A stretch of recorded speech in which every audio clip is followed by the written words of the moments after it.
출애굽기 20장 1절에서 6절에 있는 말씀 교독하시겠습니다. 제가 한 절 읽고 우리 성도님들이 한 절씩 읽도록 그렇게 하겠습니다.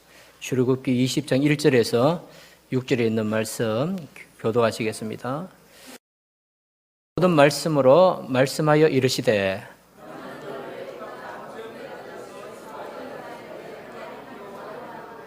너는 나 외에는 다른 신들을 내게 두지 말라.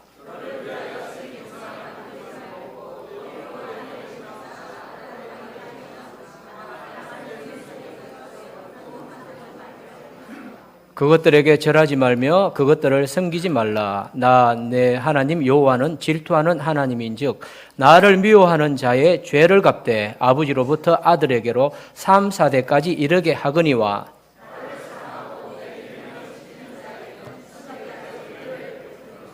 아멘. 기도하겠습니다. 아버지 하나님 감사합니다.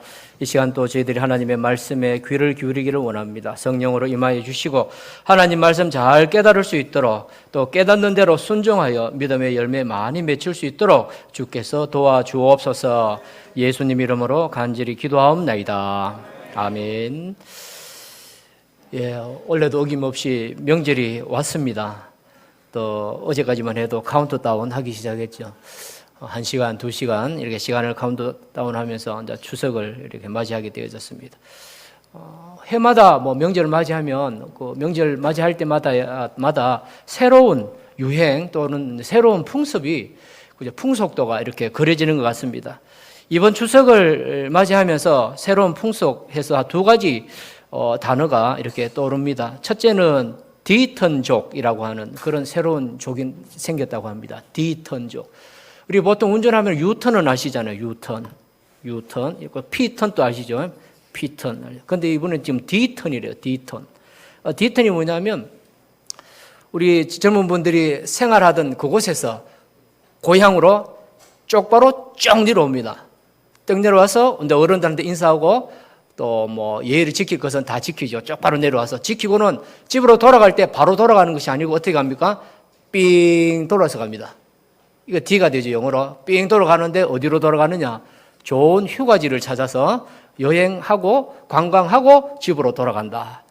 그래서 D턴이라고 하는 말이 생겼다고 합니다. 여기 계시는 우리 성도님들 중에도 빨리 시부모님 인사하고 빨리 다른 데로 좋은 곳으로 이렇게 한번 또 바람도 쐴 겸 가시려고 하는 그런 분들이 계실 겁니다. 또 뿐만 아니고 또 하나의 또 유행어가 있다고 하죠. 뭐냐면 학원과 역귀경이라고 하는 그런 단어가 있습니다. 혹시 들어보셨습니까?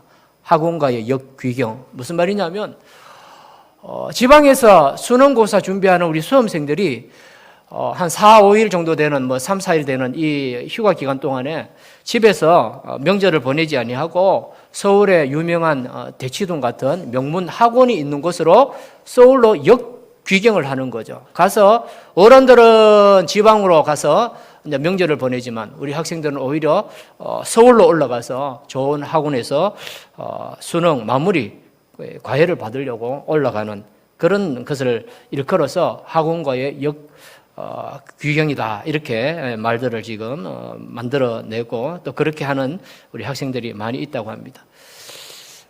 그런데 우리 예수 믿는 사람들은 명절이 되면 어떤 모습을 보여줘야 될까? 우리 예수 믿는 사람들은 우리 예수 믿는 사람 하나님을 믿는 우리 믿음의 권속들은 명절을 맞으면서 무엇보다도 우리 신앙의 근본에 대해서 한 번 더 깊이 있게 생각하는 그런 기회가 되어져야 하지 않겠나 하는 그런 생각을 해봅니다. 사랑하는 성도 여러분, 우리가 명절을 맞이하면서 무엇보다도 이것을 우리 마음에 꼭 기초로 삼아야 됩니다. 뭐냐면 오직 하나님만이 참 신이라는 것을 믿는 그 믿음을 여러분들이 잘 가지셔야 됩니다. 우리 십계명 여러분 잘 아시죠? 오늘 이거 말씀을 보면 십계명이 나옵니다. 글씨가 너무 작아서 보일는지 모르겠네요. 보이십니까? 지금 오늘 여러분 다 외우려고 하는데 따로 제가 설교 준비 안 하고 요거만 오늘 달달달 외워서 여러분 집으로 보내려고 그렇게 하려고 하다가 그렇게 하면 너무 부성실한 설교가 될 것 같아서 한번 한번 읽어보겠습니다. 저기 있는 대로 여러분 외우실 필요는 없고 옛날 우리 많이 외웠고 우리 옛날에는 십계명에 대해서 강조를 많이 했는데 요즘은 좀 십계명에 대해서 덜 강조하는 그런 시대가 됐는데 한번 읽어보시겠습니다. 한번 읽어보시면 또 기억도 날 것 같아요. 아주 중요한 하나님의 말씀입니다. 다 같이 자 1계명부터 읽습니다. 시작. 2계명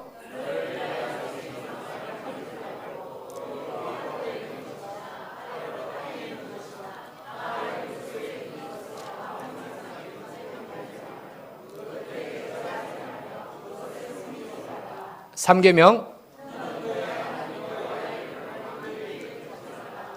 4계명 안식일을 지키라. 5계명 내 부모를 공경하라. 6계명 7계명 8계명 9계명 10계명 예, 우리 10계명을 했습니다. 근데 사실은 요 10계명은 많은 계명들 가운데에 대표적인 거예요. 그죠? 대표적인 것이고 성경을 보면 구약을 보면 율법이 모두 몇 가지가 있는가 하면 613가지가 있습니다. 613가지. 원래는 그것도 다 외워야 돼요. 그죠? 그거 다 외워야 됩니다. 유대의 그 랍비들이 랍비가 되어지기 위해서는 한 6세, 7세 전에 모세오경을 다 외워야 돼요. 모세오경을 창세기, 출애굽기, 레위기, 민수기, 신명기. 그 여러분 특히 레위기서 뭐 민수기서 이런 거 외우라 하면은 사람 이름 얼마나 많이 나옵니까? 절차도 많이 나옵니다. 근데 그걸 전통 랍비들이 되려면요. 그걸 6, 7세에 그거 다 외워야 돼요. 참 하나님 은혜가 참 감사하고 우리 믿음의 우리 선배 목사님들이 참 감사하지. 10계명만 잘 외우면 된다 하거든. 10계명만 잘 외워도 세례 주거든요. 얼마나 다행인지 몰라요. 근데 저는 많은 계명들이 있지만 그 계명 중에 특별히 제1계명은 최고의 계명이다. 그렇게 말합니다. 왜 최고의 계명이냐? 다른 계명들에 있어서 가장 핵심적인 그런 계명이기 때문에 저 계명을 바탕으로 해서 우리의 신앙이 돈독히 세워져 나가야 된다는 것입니다. 그래서 유명한 신학자들이 이렇게 말합니다. 이 10계명 중에 제1계명을 모세오경의 핵심이며 구약 전체의 중심이다라고 말합니다. 나 외에는 다른 신들을 내게 두지 말라. 오직 하나님만 두고 하나님만 믿으라고 그렇게 말씀을 하고 있습니다. 또 어떤 신학자들은 제1계명을 이렇게 표현합니다. 하나님과 확고한 계약을 맺기를 원하는 사람이 최우선적으로 지켜야 할 계명이다. 그렇게 말씀을 했습니다. 우리가 잘 아는 또 신학자 유명한 리차드 니브라고 하는 신학자는 지금 우리 세계에 존재하고 있는 신앙의 종류를 한 3가지로 구분을 했어요. 신앙의 스타일을. 하나님에 대한 신에 대한 3가지 스타일을 말했습니다. 첫째는 다원론적인 신앙이다. 다원론적이라는 건 뭐냐면 여러 신들이 존재한다는 걸 인정하는 신앙관이라는 거예요. 여러 신들이 존재한다는 것을 인정하는 신. 그래서 이 다원론적인 신앙 가운데에 이제 대표적인 게 뭐냐면 이제 범신론, 그죠? 다신론 이런 것들이죠. 신은 여럿이 있다. 또 범신론은 뭡니까? 모든 게 다 신이다는 거죠. 특별히 범신론을 믿는 나라가 일본이거든. 일본은 모든 게 다 신이에요. 마이크에도 신이 있고 꽃에도 신이 있고 피아노에도 신이 있어요. 그래서 걔네들은 어떤 그 물건을 공장에서 어떤 새로운 물건을 만들어내면 만들어낸 그 물건을 딱 앞에 차려놓고는 그 물건에 대해서 예배를 드려요. 제가 한번 옛날에 본 겁니다만 기사를 보니까 칫솔 만드는 그 회사에서 칫솔을 하나 만들었는데 칫솔을 딱 앞에다 모셔놓고는 거기에 절하고 고사 지내더라고요. 왜냐하면 모든 물건에는 다 신이 있다는 거예요. 그래서 이제 일본에서는 보통 신이 몇 개가 있느냐 하면 한 200만 개 있다. 그렇게 말해요. 200만 개가 다 신이 되는 거예요. 얼마나 좀 황당한 그런 신앙을 갖고 있는지 모릅니다. 이처럼 다원론적인 신앙이 있고 일신론 신앙이 있습니다. 일신론. 일신론은 무슨 말이냐면 여러분 뭐 느끼시는 대로 일신이에요. 많은 신들 중에서 최고의 신을 택해서 믿는 신앙. 그것을 바로 일신론이라고 합니다. 그리고 우리 같은 우리 기독교 신앙은 뭐라고 말하냐면 유일신론이라고 합니다. 하나님밖에 신이 없다, 살아있는 신이 없다라고 믿는 신앙관. 그것이 바로 유일신론인데 오늘 읽은 말씀 보면은 나 외에 다른 신을 섬기지 말라 이 말씀을 주실 때 바로 다른 신들은 다 우상이고, 우리 이계명에도 나오지 않습니까? 다 우상이라고 하잖아요. 다 우상이고, 진짜 살아서 역사하는 분, 살아서 효력 있는 분, 살아서 영향력을 미칠 수 있는 신은 오직 하나님밖에 없다라고 하는 것을 우리에게 강조를 하고 있는 것입니다. 사실 출애굽한 이스라엘 백성들이 참 홍해를 건너고 40년의 광야 생활을 마무리하고 가나안 땅에 왔을 때에 하나님이 제일 걱정되는 게 한 가지가 있었습니다. 그 걱정되는 게 뭐냐 하면 기존의 이스라엘 가나안 땅 주위에 있던 다른 잡신들을 섬길까 봐 하나님이 그것을 제일 걱정스러워 하셨어요. 그래서 하나님이 모세를 통해서 10가지 대표적인 계명을 주실 때에 제일 먼저 주신 게 뭐냐면 나 외에 다른 신들을 섬기지 말라, 그렇게 말씀하셨어요. 그리고 구체적으로 어떤 식으로 하나님을 섬기는지 주위에 있는 다른 이방 민족들의 신앙생활하는 스타일을 보고 하나님이 구체적으로 딱 지목을 해 주셨어요. 이계명입니다. 그것이 바로 성경을 한번 보실까요? 이계명이 무엇입니까? 4절에 나오지 않습니까? 너를 위하여 새긴 우상을 만들지 말고 또 위로 하늘에 있는 것이나 아래로 땅에 있는 것이나 땅 아래 물속에 있는 것에 어떤 형상도 만들지 말며, 이렇게 되어 있습니다.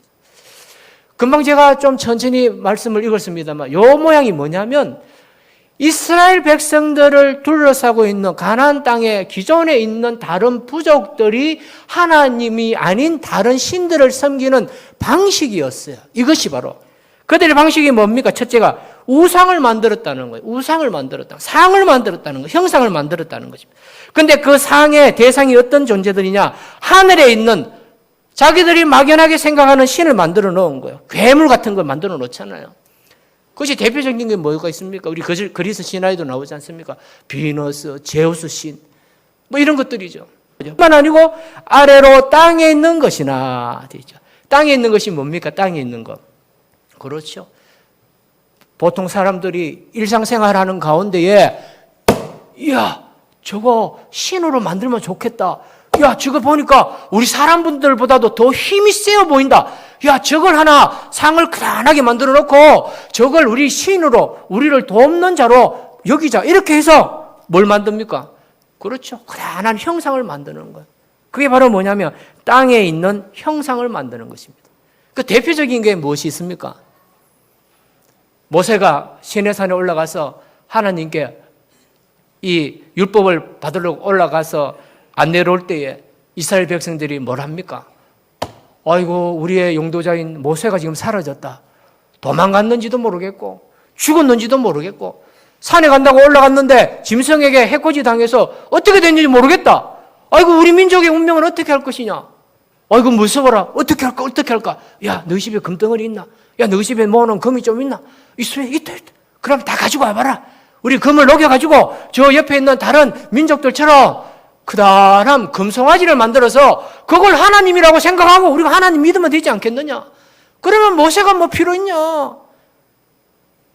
값진 금으로 만든 크다란 금송아지 만들어서 그걸 하나님으로 여기고 그렇게 예배드리면 금송아지가 우리에게 좋은 거 주지 않겠느냐?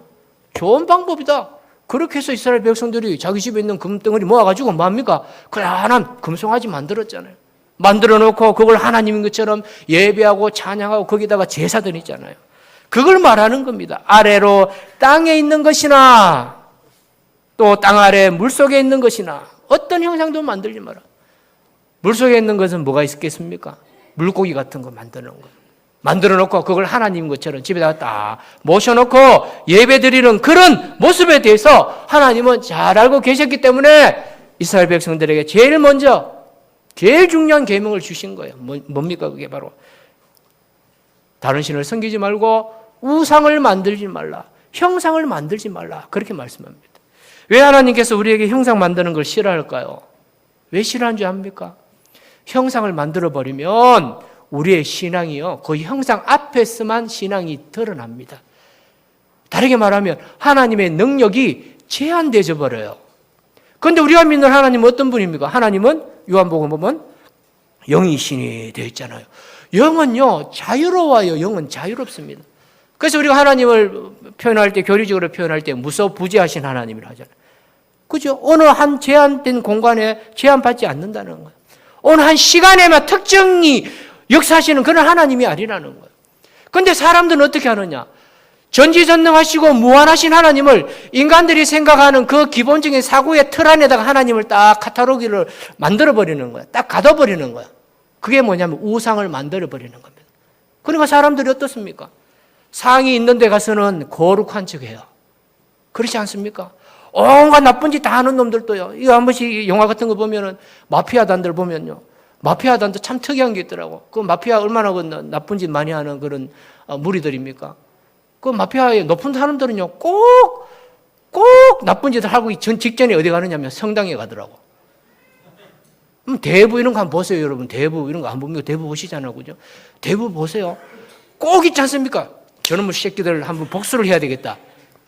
모든 조직원들 다 모아! 이래놓고는 보스는 어딜 가느냐 하면 성당에 가요. 성당에 가가지고 또 앞에 나와가지고 기도합니다. 기도하고 신부 앞에 딱 가가지고는 오늘 큰 일을 내가 한번 펼칠 건데 나를 위해서 기도해 주십시오. 이런다고. 그러면 또 신부는 또 기도해 주네? 신부도 기도해 주더라고요. 뭐 우리식으로 표현하면 잘 될지어다 이렇게 해주는 거예요. 그리고 나오자마자 뭡니까? 가죽장갑 끼고 따발총 들고 차에 다 탔어. 출발해가지고 가서는 다른 나쁜 부족들, 다른 팀들에게 가서는 막 난사를 하는 거죠. 막 죽여버리는 거야. 막 죽여버리는 거야. 근데 이와 같은 모습으로 세상 사람들이 사는 거예요. 뭐 제가 뭐 불교 믿는 사람들 제가 욕하는 것도 아니고요. 뭐 비판하는 게 아니고요. 우리 기독교와 차이를 제가 말하는 거예요. 우리가 믿는 하나님은요, 무소부지하시기 때문에 상이 없잖아요, 상이. 천주교 성당 앞에 가보십시오. 많은 사람들이 지나가다가도요, 그게 막 들어갑니다. 왜 들어갑니까? 어디로 들어갑니까? 왜? 성당 안에 있는 그 뜰에 보면요, 마리아 상이 있잖아요. 얼마나 자상해 보이고 인자해 보입니까? 어린 예수님을 다 안고 있으니까요. 막 저기 가서 기도하면 뭐든지 다 될 것 같고. 그죠? 세상 가운데 살면서 온갖 죄 다 저질러도 적도 두지 아니하는 그 성당이지만 거기 가서 마리아 상 앞에 가지고 뭐 기도하면은 굉장히 거룩해진 것 같고 막 그렇잖아요. 상에다가 제한해버리는 거예요. 그리고 돌아서서는 뭡니까? 온갖 잡된 죄들을 다 범하는 거예요. 마음대로 다 하는 거예요. 신을 무시하는 그런 삶을 삽니다. 그리고는 신 있는데 가서는, 형상이 있는데 가서는 또 거룩한 척 하는 거예요. 그걸 하나님이 막으시려고 뭐라고 말씀하느냐? 우상 만들지 말라는 말이에요. 상을 만들지 말라는 것입니다. 하나님은 무소부지하신 분이라는 것을 우리에게 강조하는 겁니다. 우리 성도님들은 하나님이 안 보이기 때문에 안 계신다고 생각하면 안 돼요. 하나님이 안 보이시는 이유가 뭡니까? 우리하고 인간들하고 피조물하고요, 존재하는 방식이 다르기 때문에 그래요. 존재하는 방식이 다르기 때문에 그렇습니다. 우리 피조물들은요, 물질이라고 하는 방식을 통해서 존재를 하잖아요. 가시적인 방식으로 존재를. 근데 우리 하나님은요, 절대자이시기 때문에 우리 인간과 똑같은 방식으로 존재하지 않아요. 인간과 똑같은 방식으로 존재해버리면 어떤 일이 일어나겠습니까? 시간의 제한을 받는 분이 되고, 공간의 제한을 받는 분이 되고, 능력의 제한을 받는 분이 되잖아요. 그래서 하나님은 모세 앞에 나타나실 때도 자기 자신에 대해서 분명히 말씀하시잖아요. 나는 스스로 존재하는 분이다. 너희들과는 차원이 다르다. 그렇게 말씀을 하고 있는 것입니다. 이스라엘 백성들이 가나안에 정착할 때에 또 들어갈 때에 주위에 있는 많은 자신들이 있었습니다. 바벨론 지역에는 신이라고 하는 월신이 있었습니다. 뿐만 아니죠. 우리가 잘 아는 헬라 신화에는 제우스 신이 있지 않습니까? 또 모압 지역에는 그모스라고 하는 신이 있었고, 암몬에는 밀곰이라고 하는 신이 있었습니다. 또 뿐만 아니지 않습니까? 우리 아합왕과 엘리야가 또 대결할 때, 이사벨과 대결할 때에 바알 신이 나오고 아세라 신이 나오지 않습니까? 온갖 신들이 다 있었습니다. 여기 등장했던 제가 금방 언급했던 그런 신들은요, 아주 대표적인 신에 불과하다는 것입니다. 우리도 우리 생활하는 가운데 보면 얼마나 다양한 잡신들이 많이 있습니까? 조상신을 섬기는 우리 제사 제도도 있지 않습니까? 무당을 섬기는 또 샤머니즘도 있지 않습니까? 또 동신제 이런 것도 있지 않습니까? 그 동네에 큰 나무에 가서 1년에 한두 번씩 가서 무당이 굿하고 뭐 제사 지내고 우리 동네를 지켜주옵소서 뭐 이런 거 하지 않습니까? 뿐만 아니죠. 새벽마다 우리 어머니들이, 할머니들이 서울의 한양에 시험 치러 간 우리 손자 아들 위해서 뭡니까? 새벽마다 일어나서 깨끗한 뭐 정화수 떠가지고 말이야, 단주에 올려놓고는 달림을 보고 빌고 하잖아요. 아이 많이 낳게 해달라고 삼신 할머니께 또 기도하기도 하고 그렇게 하지 않습니까? 얼마나 많은 자신들이 우리 주위에 있습니까? 그렇지만 그 모든 것들 가운데서 그런 것들은 절대로 하나님만큼 능력 있는 그런 존재가 아니라는 것을 우리가 알아야 됩니다. 그래서 세상 사람들은 우리 기독교를 갖고 비판을 많이 합니다. 왜 너희 기독교들은 다른 종교는 인정하지 않느냐 그렇게 말합니다. 심지어 천주교는 제사가 허용되어지지 않습니까? 그래서 초대교회 때 우리 처음에 우리 한국 기독교가 들어올 때 한 1900년대만 해도요. 많은 사람들이 천주교 갔는데요. 천주교 갈 때 제일 간 이유 중에 제일 큰 이유 중에 하나가 뭐냐면 제사를 마음대로 드릴 수가 있었거든요. 근데 처음에는 천주교가 우리 한국에 들어올 때에 제사를 못 드렸어요. 제사는 귀신에게 예배하는 것이기 때문에 제1계명에 위반된다 해서 천주교에서는 제사를 못 드리게 했어요. 근데 천주교 쪽 선교사들이 와서 이게 전도하다 보니까 제일 전도를 가로막는 게 뭐냐면 이 제사 문제더라는 거예요. 그래서 그것을 교황청에다가 보고를 합니다. 아이고 조선이라고 하는 땅에 와서 복음을 전해보니까 전도하기가 참 힘듭니다. 근데 전도하기 제일 힘든 이유 중에 제일 큰 이유가 뭐냐면 이 조선 사람들은 조상 대대로 조상신을 섬기는 제사가 있는데 이걸 못하게 하니까 다 예수 못 믿겠다 합니다. 어떻게 할까요? 그렇게 했어요. 그래서 교황이 추기경 회의를 해가지고 회의를 합니다. 회의를 하면서 하는 말이 뭐냐면 조선이라고 하는 나라는 조상신을 섬기는 특수한 나라이기 때문에 제사해도 된다 해라. 그렇게 했잖아요. 그래서 교황청에서 지시가 내려오는 거예요.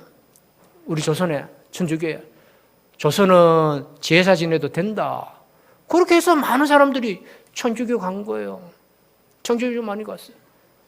근데 지금 결과를 한번 보세요. 근데 우리 기독교는요, 처음부터 선교사들이 절대로 조상신 섬기면 안 된다. 제사하면 안 된다 했어요. 우리 믿음의 선배들이요. 그것 때문에 막 머리 잘리는 것은 막 머리카락 잘리는 것도 기본이고 손 잘리는 것도 기본이고요. 막 우리 며느님들은 집에서 그죠 이렇게 퇴출하는 것도 막 기본이고 뭐 그랬지 않습니까? 근데 지금 보세요. 천주교 교인이 많습니까? 우리 기독교인이 많습니까? 우리 기독교인들이 훨씬 많아요. 지금 천주교인들은 한 10% 정도 아마 될 거예요. 근데 우리 기독교인들은 한 20% 정도 돼요. 훨씬 많아요. 아이러니 아닙니까? 신앙을 쉽게 해주면 잘 될 것 같고 더 많이 올 것 같지요? 아니에요. 아니에요. 전대 보면 어떤 사람들은요, 천주교보다 기독교를 더 좋아하는 사람이 있어요. 뭐냐면, 하는 말이, 기독교, 당신네들 신앙은 진짜 신앙인 것 같다. 그렇게 말을 해요. 하나님 믿으면 목숨 내놓고 하나님 믿어야 되지. 조상신도 섬기고 하나님도 믿어도 되고, 이거 해도 되고, 저것도 해도 되고 하는 그게 무슨 종교냐고. 예수 안 믿는 사람들이 그런 말을 할 때도 많이 있어요. 그 정도입니다. 몇 해 전에 우리 기독교에 출판되어졌던 또 뭐 많이 팔렸던 책이 있습니다.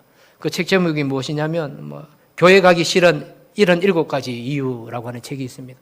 혹시 읽어보신 분 계신지 모르겠습니다. 이만재 씨가 이렇게 글을 이렇게 적었습니다. 그래서 교회 가기 싫은 이유 77가지. 여러분들도 교회 가기 싫은 이유가 있죠?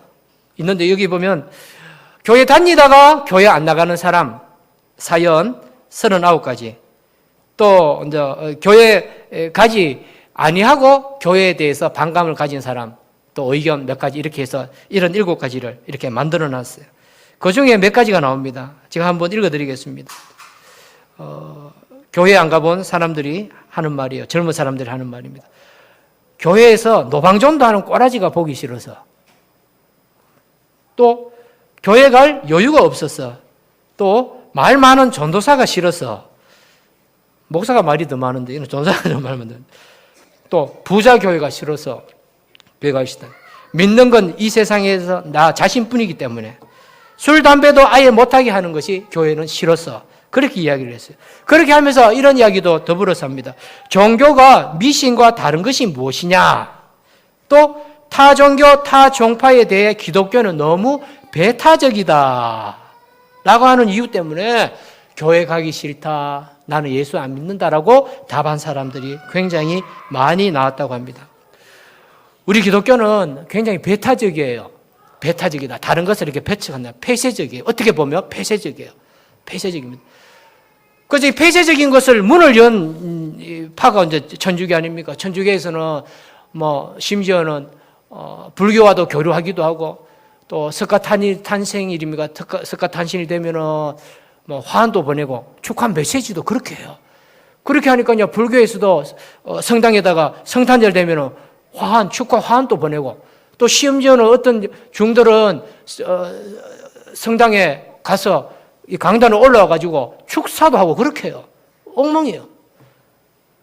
근데 우리 기독교는 절대로 그런 거 허용 안 하거든요. 물론 우리 급진파, 기장 같은 데는 조금 그런 게 좀 허용되는 경우도 있어요. 근데 우리 정통파에서는요, 절대로 그런 것이 허용이 안 돼요. 그래서 예수 안 믿는 사람들 우리 기독교 굉장히 폐쇄적이다. 그렇게 말들을 많이 합니다. 그렇지만 폐쇄적이어야 할 것들은요, 폐쇄적이어야 됩니다. 폐쇄적이어야 될 것은 폐쇄적이어야 돼요. 무엇에 대해서 폐쇄적이어야 되느냐? 기독교 신앙의 본질에 대해서는 항상 폐쇄적이어야 됩니다. 본질에 대해서는 폐쇄적이어야 돼요. 복음에 대해서는 폐쇄적이어야 됩니다. 하나님 외에는 구원받을 길이 없다라고 하는 것에 대해서 우리가 항상 자부심을 가져야 되는 것입니다. 그 외에 좀 타협할 수 있는 것은요, 적당히 타협해도 아무런 관계가 없습니다. 그래서 본질적인 것에는 우리 기독교인들이요, 절대로 양보하면 안 돼요. 그러나 비본질적인 것은요, 좀 양보할 수 있는 것은 양보하는 것도 괜찮다는 것입니다. 우리가 비본질적인 것들을 본질적인 것으로 생각하고 본질적인 것을 또 비본질적으로 간주하면은 우리의 신앙이 엉망이 되어버려요. 사실 우리 사도 바울이 굉장히 유연성 있는 그런 신앙의 모습으로 복음을 위해서 애썼습니다. 고린도전서 9장을 보면 이 사도 바울이 자기 자신이 전도하는 방법에 대해서 설명을 줄 하고 있습니다. 고린도전서 9장에 보면 설명을 하는데 이 설명을 한 이유가 뭐냐면 고린도에 있는 교인들이 사도 바울을 비난을 했습니다. 어떤 비난을 했느냐 하면 이런 비난이에요. 쉽게 말하면 너는 왜 구약에 나오는 율법적인 방식으로 전도하지 아니하고 좀 이상한 방식으로 너는 전도하느냐 이렇게 비판을 하는 거예요. 쉽게 말하면 엄격한 방식으로 신앙을 복음을 전가하지 아니하고 굉장히 좀 유동성 있고 유연하게 좀 절충적인 방식으로 전도를 하느냐라고 비판을 합니다. 그것에 대해서 사도 바울이 변호를 하는 거죠. 자기 자신을 변호합니다. 사도 바울은 어떤 식으로 했느냐면 그가 복음을 전가할 때에 주인급에 있는 사람들에게 주의 복음을 전가할 때는 주인의 수준에 맞는 복음을 전거했어요. 그리고 종들, 쉽게 말하면 노예들을 상대로 해서 전도할 때는 또 노예들의 수준에 맞는 방식으로 복음을 전거했습니다. 그 당시에 사도 바울이 활동하던 그 당시에는 AD 한 예수님이 승천하시고 난 뒤에죠. 바로 그 당시에는 로마 제국이나 또 그리스, 고린도 지역에는요, 전 국민의 3분의 1이 노예였어요. 노예였습니다. 그런데 사도 바울이 복음을 전거하는데 어떨 때는 주인의 입맛에 맞는 방식으로 전도를 하고 어떨 때는 종의 입맛에 맞는 방식으로 전도하는 거예요. 그러니까 주인의 입장에서 볼 때는 사도 바울이 종에게 뭐라고 말하냐 하면 이렇게 말하는 거예요. 너희들 교회 가서 기죽지 마라. 그렇게 말하는 거예요. 왜? 교회에서는 남녀가 차별이 없고 배운 사람이나 못 배운 사람이나 차별이 없고 종이나 주인이나 차별이 없다. 이렇게 가르치거든. 맞습니까? 복음은 그렇잖아요. 차별이 없잖아요. 그래서 종들이 예수 복음을 받아들이고 교회에 왔는데 사도 바울이 말씀하기는 뭐냐면 교회에 와서는 너희들 기죽지 마라. 저 옆에 너를 다스리는 주인이 있다 할지라도 기죽지 마라. 그렇게 말하는 거예요.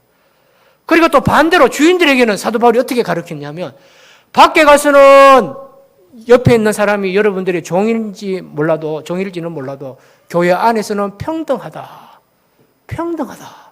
그러니까 종이라고 교회 내에서 무시하지 마라. 말 함부로 하지 마라. 착취하지 말라. 사랑으로 돌봐라. 밖에 나가서도 어떻게 믿음의 한 지체고 한 하나님을 믿고 한 아버지를 섬기는 같은 형제 자매로 여기면서 집에서도 부려먹어라. 쉽게 말하면 그렇게 가르친 거예요. 그러니까 주인의 입장에서는 어떻게 했습니까?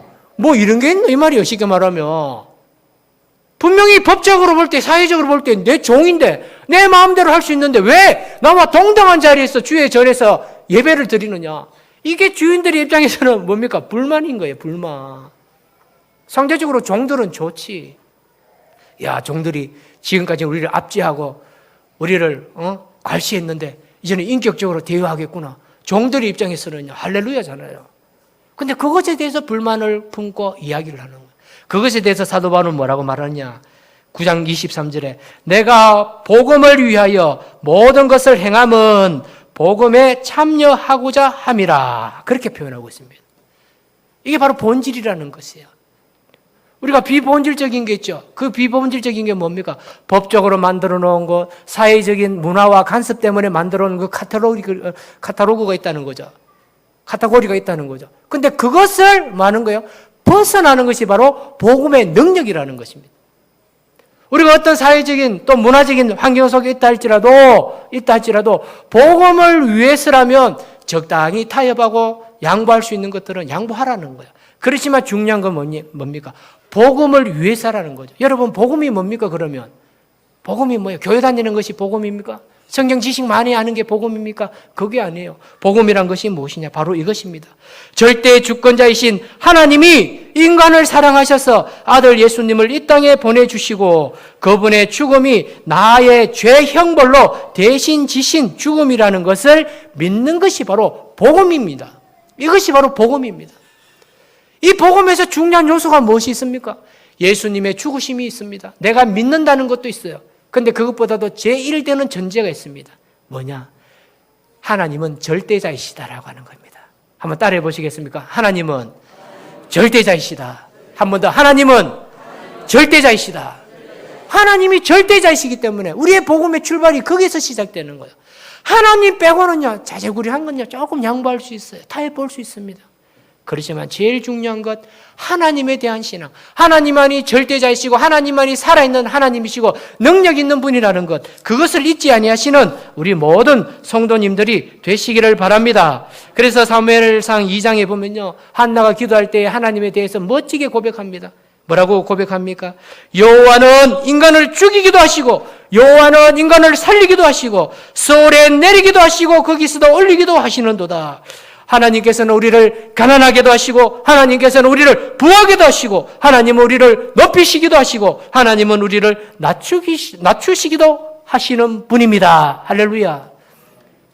우리 인간의 모든 생사 박탈권이 누구에게 있다는 것입니까? 하나님께 있습니다. 우리의 잘되어짐, 우리의 행복, 우리의 축복, 우리의 번영, 우리의 기쁨이 다 하나님으로부터 출발한다는 것, 그것을 확실히 믿으시고 하나님만을 평생에 경배하고 믿으시는 우리 믿음의 모든 권속들이 되시기를 주님의 이름으로 간절히 축원합니다. 아멘. 기도하겠습니다. 아버지 하나님, 은혜를 감사합니다. 오늘도 사랑하는 우리 믿음의 권속들 한자리에 모여 예배하며 경배케 하시니 감사합니다. 주신 말씀처럼 오직 하나님만이 살아계신 하나님이시오, 또 하나님이 가장 먼저 중요하게 분부하신 하나님만 섬기고 우상 숭배하지 아니하는 저희들의 삶이 되게 하여 주옵소서. 우리 인생의 잘되어짐과 형통함이 하나님의 손안에 있음을 늘 명심하며 하나님만을 기쁘게 드리는 주의 백성들 되게 하여 주옵소서. 감사하며 예수님 이름으로 간절히 기도하옵나이다. 아멘.